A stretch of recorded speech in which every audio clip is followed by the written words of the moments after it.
Halo semuanya, Assalamualaikum warahmatullahi wabarakatuh. Perkenalkan, nama saya Fahri Izidi Zulkarnain, nomor MPR 46. Di sini saya berdiri sebagai CEO PT Perancang Database Zulkarnain Group. Maksud dan tujuan kami adalah ingin menawarkan jasa pembuatan sistem database untuk pembukaan 3 cabang baru Koperasi Simpan Pinjam Buana Makmur. Cara kerja PT kami, langkah pertama ada merancang fitur. Maksud dari merancang fitur ada kami akan menawarkan berbagai fitur yang dapat digunakan pada database KSP Buana Makmur. Langkah selanjutnya ada merancang tabel. Kami akan membuat rancangan tabel data-data yang diperlukan pada setiap fiturnya. Selanjutnya ada mengimplementasikan data. Maksudnya gimana? Maksudnya ada kami akan membuat contoh data-data. Kami akan memasukkan sebuah data-data sebagai contoh pada setiap tabel di setiap fiturnya. Kami menawarkan beberapa fitur yang menarik, contohnya ID pegawai, ID nasabah, penyimpanan dana, pengambilan dana, peminjaman dana, hingga pengangsuran peminjaman dana. Langsung masuk tabel data pegawai ya. Tabel data pegawai ini terdiri dari beberapa data. Contohnya nomor pegawai, nama pegawai, tanggal lahir, gender, divisi, jabatan, dan cabang. Tabel ini sesuai dengan normalisasi 3NF. Kami memasukkan nomor pegawai sebagai primary key. Kenapa kok gitu? Karena nomor pegawai kami buat sedemikian unik agar tidak ada kasus nomor pegawai yang sama, namun datanya berbeda. Contohnya, pada 2 digit pertama merupakan kode yang membuktikan bahwa dia seorang pegawai. 2 digit selanjutnya merupakan kode dari cabang mana dia berasal. Pada contoh kasus Ardito Pramono, 01 pertama, 2 digit yang pertama merupakan membuktikan bahwa dia seorang pegawai. 03 merupakan membuktikan bahwa dia seorang pegawai di KCP Menanggal. 01 untuk KCP Simokerto, 02 untuk KCP Gubeng. Jadi setiap KCP memiliki kode-kode unik. Maksud saya, setiap pegawai memiliki kode-kode unik yang tidak akan sama. Hal ini sebagai acuan untuk primary key pada tabel ini. Oke, lanjut ke tabel data nasabah. Tabel data nasabah ini juga sudah sesuai dengan kaidah normalisasi 3 form. Nomor nasabah kami buat unik juga, sama seperti di tabel data pegawai. Kami akan memasukkan kode-kode unik yang tidak akan sama pada setiap nasabah. 02 yang artinya 2 digit pertama ini yang artinya menunjukkan bahwa dia seorang nasabah. 2 digit selanjutnya 01 yang mengartikan bahwa dia seorang nasabah di cabang pertama, cabang kedua, cabang ketiga, sama seperti nomor pegawai. Kita buat contoh kasus Lionel Messi. Lionel Messi ini 02, 03, 001 yang mengartikan bahwa 02 ini dia sebagai seorang nasabah, ID-nya sebagai seorang nasabah. 03 bahwa Lionel Messi ini nasabah dari KCP Menanggal. Selanjutnya ada tabel peminjaman dana. Tabel peminjaman dana ini terdiri dari nomor nasabah, nama nasabah, kode pinjaman, jumlah pinjaman, frekuensi angsuran, besar angsuran, dan cabangnya. Namun tabel ini tidak sesuai dengan normalisasi 3NF. Kenapa demikian? Kita jelasin dulu ya. Bentuk 3NF adalah suatu keadaan yang menyaratkan relasi harus sudah berada dalam bentuk normal kedua dan tidak mengandung dependensi transitif.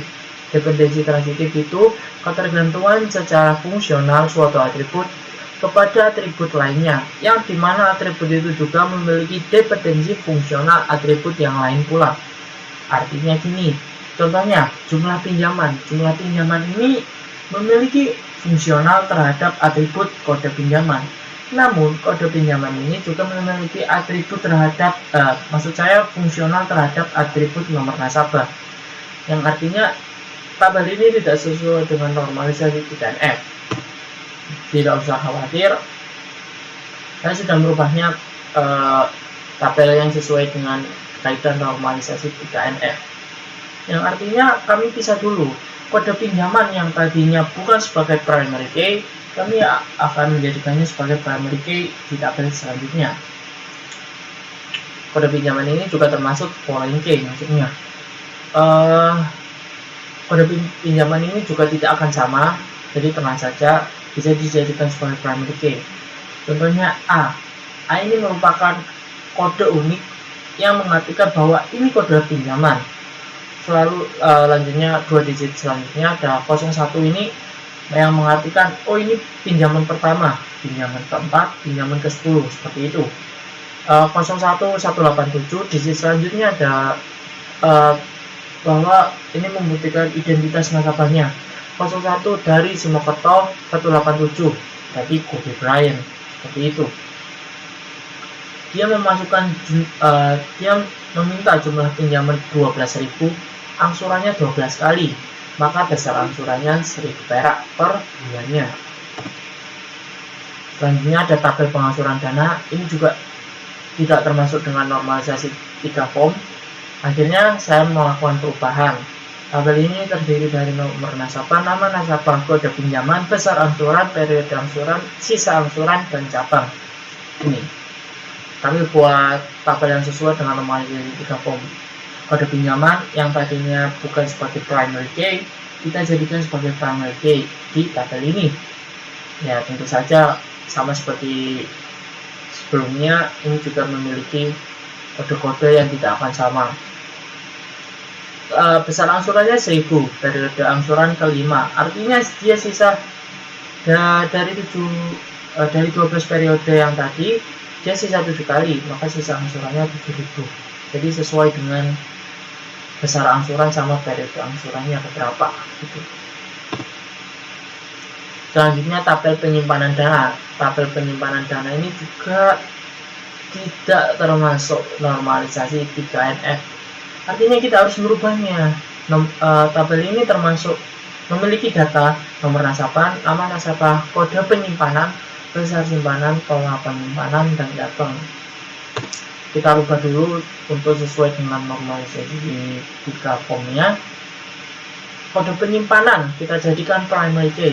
Kode penyimpanan juga memiliki kode-kode unik yang tidak akan sama di setiap pinjaman, setiap penyimpanan di setiap nasabahnya tidak akan sama, di setiap cabangnya juga tidak akan sama. Misal B merupakan kode penyimpanannya.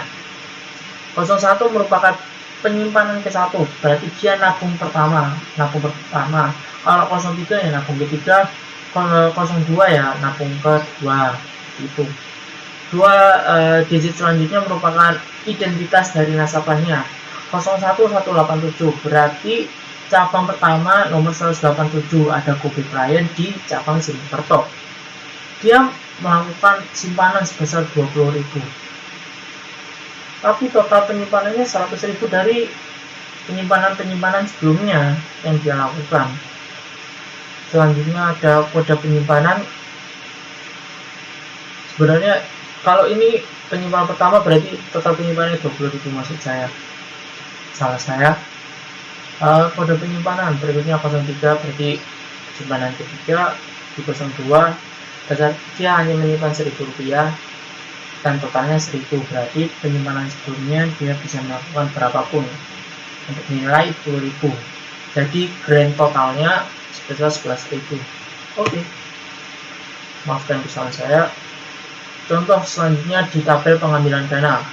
Mungkin seorang nasabah akan butuh mengambil dana simpanannya. Data yang saya masukkan ada nomor nasabah, nama nasabah, kode penyimpanan, besar pengambilan, sisa penyimpanan, dan cabangnya. Tabel ini juga tidak termasuk normalisasi 3NF, maka kami akan merubahnya. Jadi tenang saja. Ini kami merubahnya sesuai sama yang tadi. Tabel penyimpanan dana juga ada kode penyimpanannya di sini. Kode penyimpanan kami jadikan primary key, yang artinya tidak akan sama dengan kode-kode uniknya. 01 merupakan pengambilan pertama, lalu digit selanjutnya merupakan identitas dari nasabah. 01187 berarti dari cabang Simokerto nomor 187, yaitu kopi klien. Besar pengambilannya 10.000. Nah, kan totalnya tadi 100.000. Oke.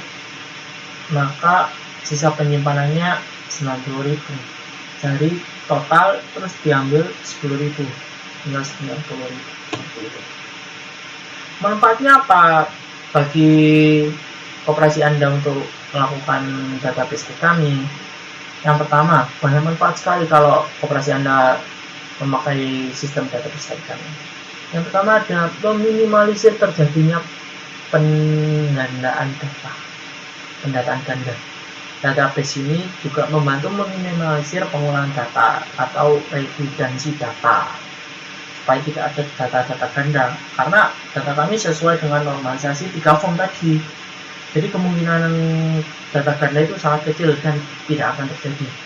Kemudian mengakses data, tentu saja kalau data sudah dipatok-patokin fiturnya, datanya ini terus sesuai fitur lah, tabelnya sesuai fitur, juga akan mudah untuk mengakses datanya. Integritas data. Database memastikan integritas data yang tinggi, di mana database akan memastikan keakuratan, aksesibilitas, konsistensi, dan juga kualitas tinggi pada suatu data. Selanjutnya, kami akan menjaga keamanan datanya.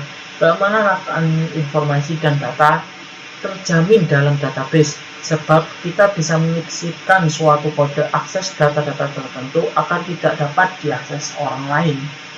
Seperti itu. Sekian dari saya. Jika ada pertanyaan, silahkan cek Instagram saya atau melalui email fahrizulkarnain1@gmail.com. Kurang lebihnya mohon maaf. Wassalamualaikum warahmatullahi wabarakatuh.